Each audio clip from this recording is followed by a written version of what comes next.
اللہ ہی کے حکم پر چلنے والی ہیں۔ ایک وقت تھا کہ یہ زمین آسمان کچھ بھی نہیں تھا، تو اللہ نے اپنے ایک امر کن سے اس دنیا کو وجود بخشا، اور اللہ کے اندازے کے مطابق یہ دنیا چلی آ رہی ہے۔ ایک وقت آئے گا جب اللہ کو اس دنیا کو ختم کرنا ہوگا، تو اللہ تعالیٰ اپنے نظام کے اعتبار سے ایک فرشتے کو پہلے سے مقرر کر دیے ہیں، جن کو ہم اسرافیل علیہ السلام کے نام سے جانتے ہیں۔ وہ ایک ایسی سور پھونکیں گے جس کی آواز سے ساری دنیا ختم ہو جائے گی۔ انسان، جنات، حیوان، جانور، جو کچھ بھی روئے زمین پر زندہ ہوں گے، سب کو موت آ جائے گی، سب ختم ہو جائیں گے۔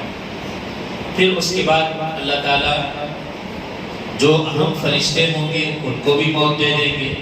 اللہ کے علاوہ اس وقت کوئی بھی زندہ نہیں بچے گا، سب کو ختم کر دیا جائے گا۔ پھر اس کے بعد اللہ تعالیٰ حضرت اسرافیل کو دوبارہ زندہ فرمائیں گے، پھر سور پھونکنے کا حکم دیں گے۔ جب سور پھونکا جائے گا دوبارہ، تو ساری قبروں کو اللہ کی طرف سے یہ حکم ہو جائے گا کہ ساری قبریں کھلی پڑی ہوں گی۔ پھر ساری انسانیت جو آدم علیہ السلام سے لے کر اب تک اس روئے زمین پر آئی ہوگی، وہ سارے کے سارے اپنے بدن سے مٹی کو جھاڑتے ہوئے ایک میدان کی طرف دوڑنے بھاگنے لگیں گے۔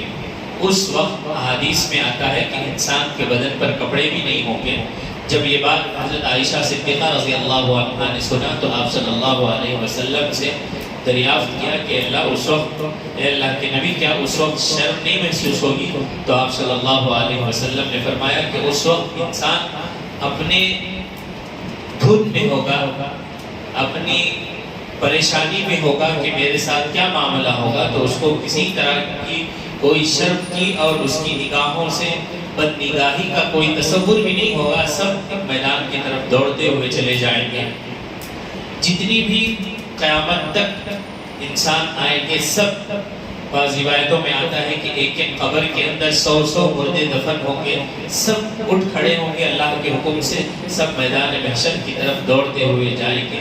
پھر وہاں پر اللہ کی طرف سے اللہ کے عرش کو، کرسی کو فرشتے لا کر رکھیں گے۔ پھر حساب و کتاب، میزان، یہ سب شروع ہوگا۔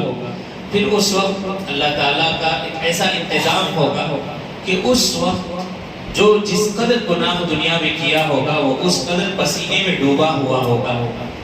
بہت سخت اس کے ساتھ حالات آئیں گے، ایسی شدید گرمی ہوگی کہ وہ برداشت نہیں کر سکے گا۔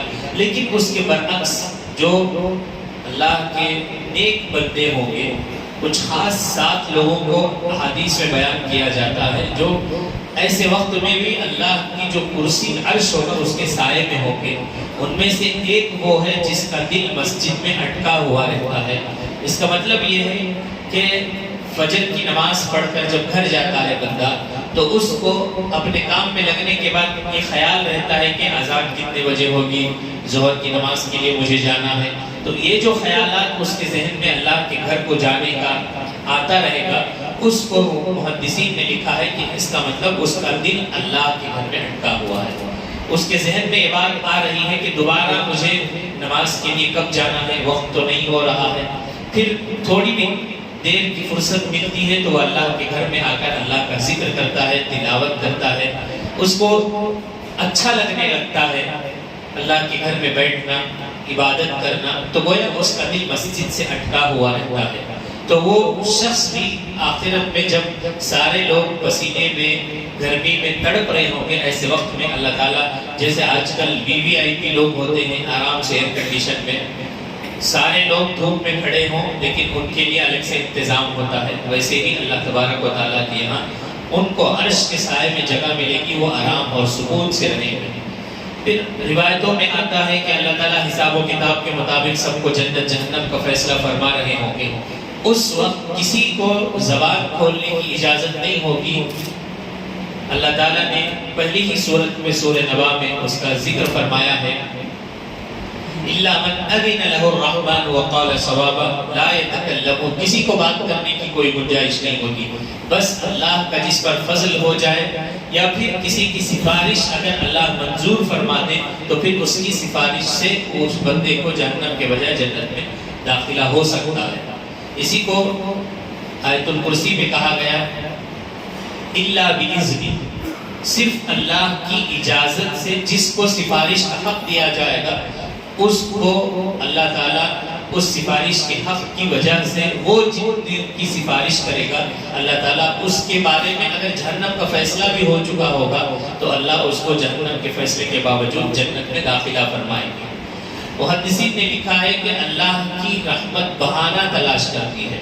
فارسی میں اس کو کہا جاتا ہے رحمت خداوندی بہانہ بھی جوئے. اللہ کی رحمت بہانے ڈھونڈتی ہے کہ یہ پوری زندگی ایک بندے کی ایسی ہے کہ اس نے کوئی تو ایسا کام کیا ہوگا جو صرف اور صرف اللہ کو راضی کرنے کے لیے کیا ہوگا. وہ اس وقت ہوگا جب بندہ ہر کام کو یہ سوچ کر کرے کہ اس کام سے میرے اللہ راضی ہو جائے. اگر اس نیت سے کرتا رہے گا تو پوری زندگی میں کوئی تو ایسا عمل ہوگا جس کے بدلے میں اللہ تعالیٰ اس کے عمل کو پسند فرما کر اسی بہانے کی خاطر اللہ تعالیٰ اگر وہ جہنم میں جانے کے لائق ہوگا تو بھی اس کو جنت میں بھیج دیں گے. تو ایسے کئی واقعات گزرے ہیں جس میں بندوں کے کوئی نہ کوئی خاص عمل ایسے ہوتے ہیں جن کی وجہ سے اللہ تعالیٰ ان کو جنت میں فیصلہ فرما دیتے ہیں. الگ الگ روایتیں ہیں. ایک تو آپ صلی اللہ علیہ وسلم کی سفارش کی باتیں احادیث میں ملتی ہیں.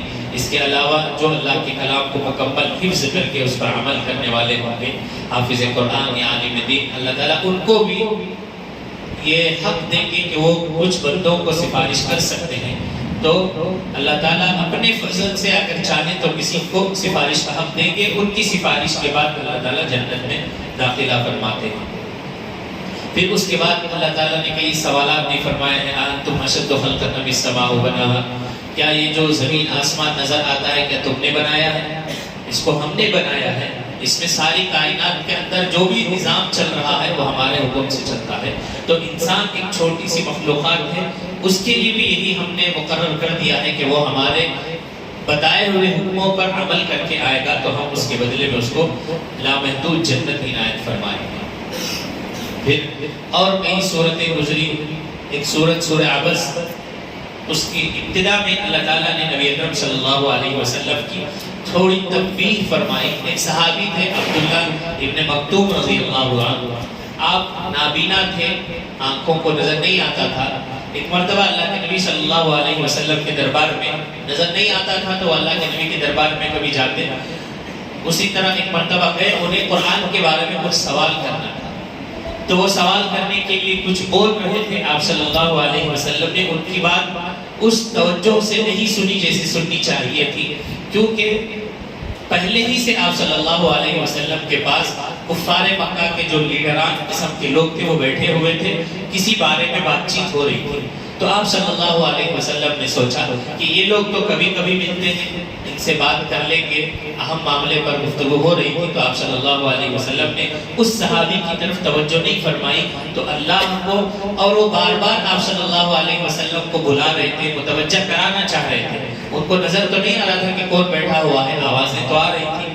تو اس صحابی کا بار بار نبی کو بلانا اور نبی کا ان کو نظر انداز کرنا یہ اللہ کو ناپسند محسوس ہوا. تو اللہ تعالیٰ نے فوراً قرآن مجید میں اس صورت میں آیتیں نازل فرمائی ہیں. نبی آپ ایسے بندے کو نیگلیکٹ کر رہے ہیں، نظر انداز کر رہے ہیں جو آپ کا مخلص ہے، جو ایمان والا ہے، جو قرآن سے متعلق کچھ پوچھنا چاہ رہا ہے.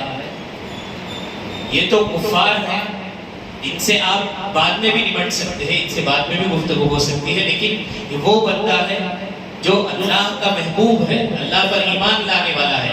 آپ کو چاہیے کہ آپ اس کی بات دھیان سے سنیں.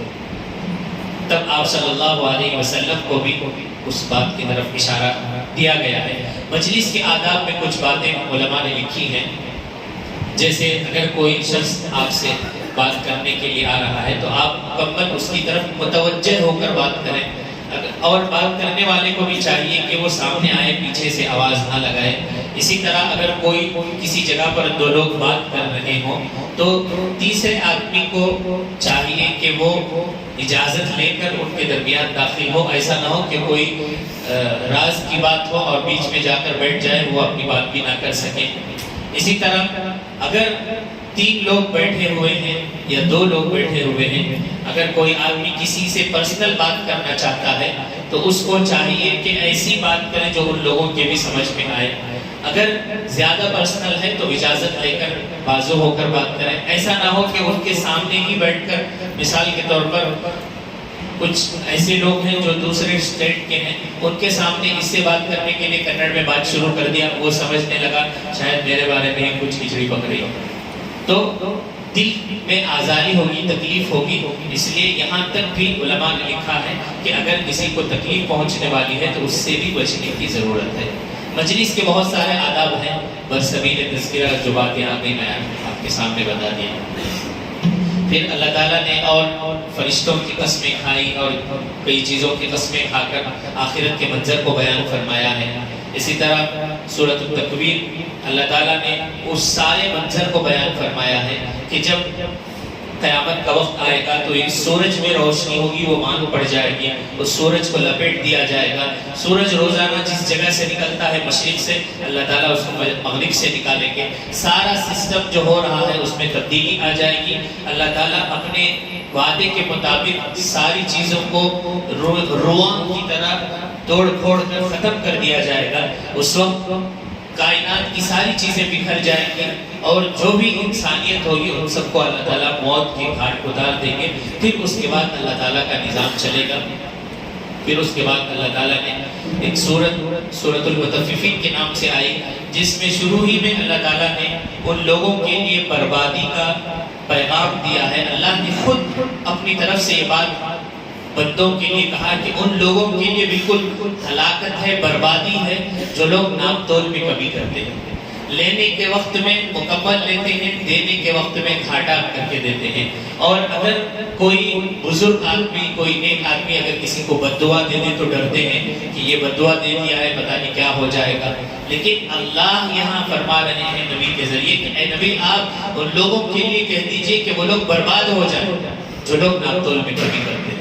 اور آپ نے اس سے پہلے شاید سنا ہوگا حضرت شعیب علیہ السلام کے قوم کو غالباً اللہ نے صرف ایک اس گناہ کی وجہ سے ایسی سخت پکڑ فرمائی کہ اس قوم پر عذاب نازل فرمایا کہ وہ وزنوا بالقسطاس المستقیم. ان سے کہا گیا تھا کہ جب ناپ تول کرنا تو ڈنڈی مت مار.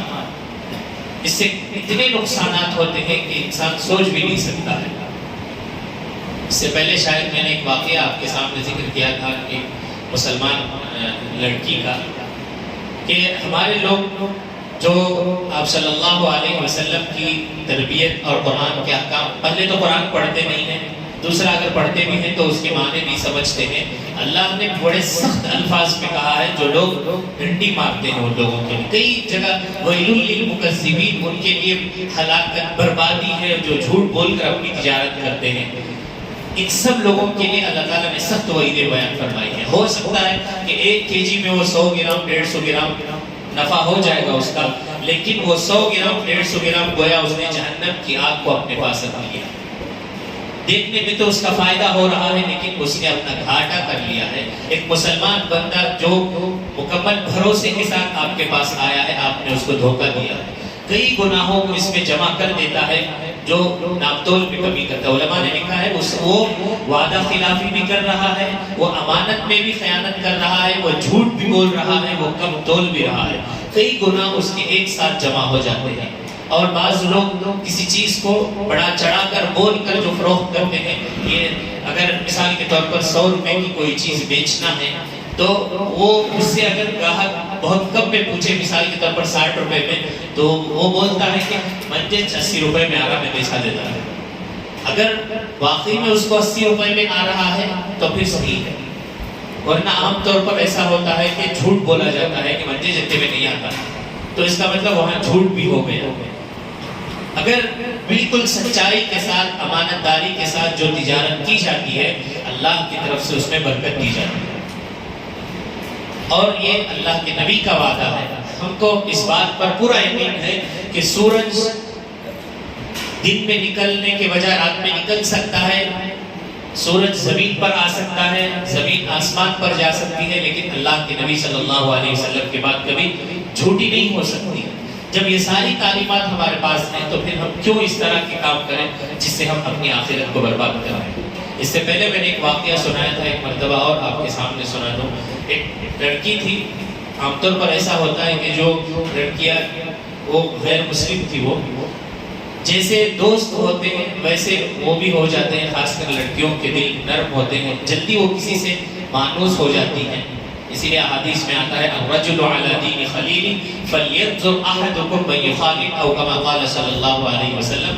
یہ متفق علیہ روایت ہے، بخاری اور مسلم میں اس روایت کو لیا گیا ہے کہ صحیح حدیث میں فرمایا گیا کہ آدمی کو اگر ٹیسٹ کرنا ہے تو اس کے دوستوں کو دیکھو، اس کے دوست کیسے ہوں گے اس کے کیریکٹر بھی ملتے جلتے ہی ہوں گے.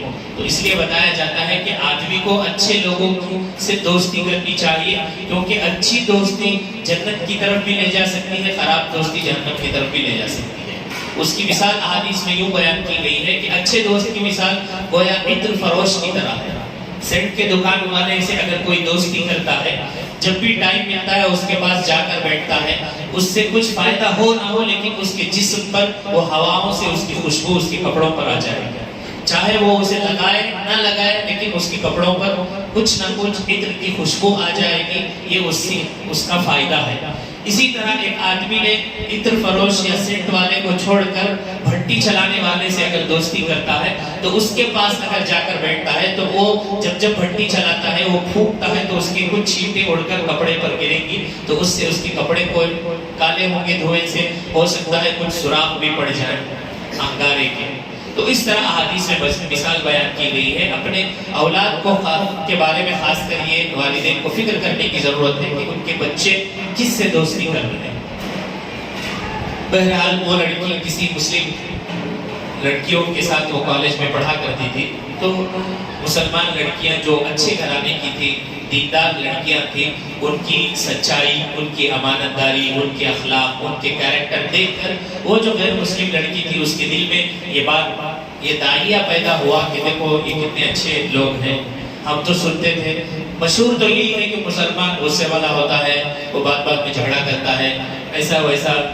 یہ ساری باتیں افواہیں ہیں، لیکن اسلام جتنا بیوٹی ہے ویسا کوئی نہیں ہے. لیکن ہم بیوٹی نہیں ہیں. کسی نے پوری دنیا کا سروے کیا، اس سے پوچھا گیا کہ تم نے کیا عجیب بات دیکھی، تو اس نے کہا میں نے پوری دنیا کا سروے کیا تو مجھے ایک بات بہت عجیب لگی. اس سے پوچھا گیا کیا، تو اس نے کہا کہ سب سے اچھا ریلیجیس جو مذہب مجھے لگا وہ مذہب اسلام لگا. بہت اچھا مذہب ہے وہ، اس میں بالکل زیادتی نہیں ہے لوگوں پر، بالکل سادہ سیدھا مذہب ہے. لیکن ایک بات مجھے خراب لگی وہ یہ کہ جو اس مذہب کو ماننے والے ہیں وہ اچھے ہیں. اتنا بہترین مذہب ہے وہ جس مذہب کا تھا. اس نے کہا ہم بھگوان کے پاس جائیں گے ہمیں تو 100-150 خرچہ آتا ہے، لیکن وہ کیا چیزیں سب لے کر جانا پڑتا ہے. اس کے علاوہ بہت ساری چیزیں. ہم اپنے دیوالی میں آگ جلاتے ہیں، اس سے جانوں کا نقصان ہوتا ہے. دوسرے گنیش کی عید میں ہم اسی کو مٹی کو، جس مٹی پر جانور پیشاب کرتے ہیں اسی سے ہم اپنے بھگوان بناتے ہیں، اسی کو پھر ہم لات مار کر دفنا دیتے ہیں وغیرہ. اس طرح کا ہمارا ہے. لیکن اسلام بالکل بہت اچھا مذہب، مجھے بہت اچھا لگا، لیکن اس کے ماننے والے بہت خراب ہیں. تو ہم اگر اچھے ہو جائیں گے تو یہ ایسا ہے جیسے میگنیٹ ہوتا ہے، اس کے اندر جو اخلاق ہے، جو خوبصورتی ہے، وہ دوسروں کو اپنی طرف مائل کرنے والا. تو اس لڑکی نے جب دیکھا، وہ لڑکیاں جو مسلمان تھی بہت اچھے اخلاق والی تھی، جھوٹ کبھی نہیں بولتی تھی. وہ جو بولتے نا 2 نمبر کے کام، ادھر ایک بولنا، یہ سہیلی کو بول کر اسے لڑانا، اسے لڑانا، 2 نمبر کی باتیں کرنا، وہ سب وہ لڑکیوں میں نہیں تھا. تو ان کے اخلاق سے متاثر ہو کر وہ لڑکی بھی اسلام قبول کر لیتی ہے. لیکن اس کے گھر کا ماحول بالکل الگ ہوتا ہے. اس کے گھر کا ماحول تو ویسے نہیں تھا. تو اس کے باپ کو یہ بات بار بار کاٹتی رہتی ہے کہ یہ مسلمان ہو گئی ہے، اب کیا کرنا ہے. تو وہ اس کا باپ اس کے جو گرو ہوتے ہیں ان سے مشورہ کرتا ہے کہ میری بچی ادھر چلے گئی ہے، اب کیا کرنا ہے. تو وہ اس کو مشورہ دیتے ہیں کہ مذہب اسلام تو اچھا ہے، سب کو معلوم ہے، جو بھی اس پر تحقیق کرتے ہیں، پڑھتے لکھتے سب کو معلوم ہے. تو ان کے گرو نے یہ کہا کہ ایک کام کرنا، ہم مہمان بن کر تمہارے گھر آئیں گے، تم بچی سے کہنا کہ کچھ بازار سے، کالج سے آتے ہوئے فروٹ لے کر آنا. اور فروٹ لینا کہاں سے؟ یہ مسلمان کی دکان سے لے کر آنا. اور اس گرو کو معلوم تھا کہ مسلمان عام طور پر چیٹرز ہوتے ہیں. آپ نے بہت سارے ویڈیوز دیکھے ہیں. اچھے بندے بھی ہوتے ہیں, ایسی بات نہیں کہ سب ویسے ہی ہوتے ہیں. بہت نیک بھی ہوتے ہیں. ہم نے خود دیکھا ہے وہ اللہ سے اتنا زیادہ ڈرتے ہیں کہ تھوڑا بھی کم نہیں کرتے بلکہ وہ زیادہ دے کر بھیجتے ہیں. وہ ایسے اخلاق کا مظاہرہ کرتے ہیں کہ اگر اس کے پاس کچھ پیسے بھول کر آ گیا ہے تو اس کو کہتے ہیں کہ بھائی تو لے کر جا, بعد میں پیسے دے دینا. بہت اچھے لوگ بھی ہیں مسلمانوں میں, لیکن کچھ لوگ ایسے ہوتے ہیں جن کی وجہ سے سب معاملہ خراب ہو جاتا ہے, بدنامگی ہو جاتی ہے. تو اس لڑکی سے کہا گیا کہ تم کالج سے آتے ہوئے مہمان آنے فروٹ لے کر آنا, لیکن ایک کام کرنا, میں نام ایسے ہی فرضی بول رہا ہوں. اس نے کہا کہ وہ عبداللہ بھائی کی دکان سے, کہ بشیر بھائی کی دکان سے, وہاں سے فروٹ لے کر آنا, تاکہ مسلمان کی دکان سے فروٹ لانے کے لیے کہا گیا. آپ نے دیکھے ہوں گے ان کے پاس پہلے ہی سے کور میں پیک کر کے رکھے رہتے ہیں. وہ دو سیب ڈیمیج کے, 2 اچھے 2 خراب کے 1 کلو کے سیب کے کور میں رکھے رہتے ہیں. جو جہاں زیادہ بیکار ہوتا ہے وہاں پر 1 کلو اچھے اٹھا کر ڈالیں گے, ایسا تولتے ہوئے ان کی ٹیکنیک سے وہ کور اٹھا کر آپ کو دے کر بھیج دیں گے.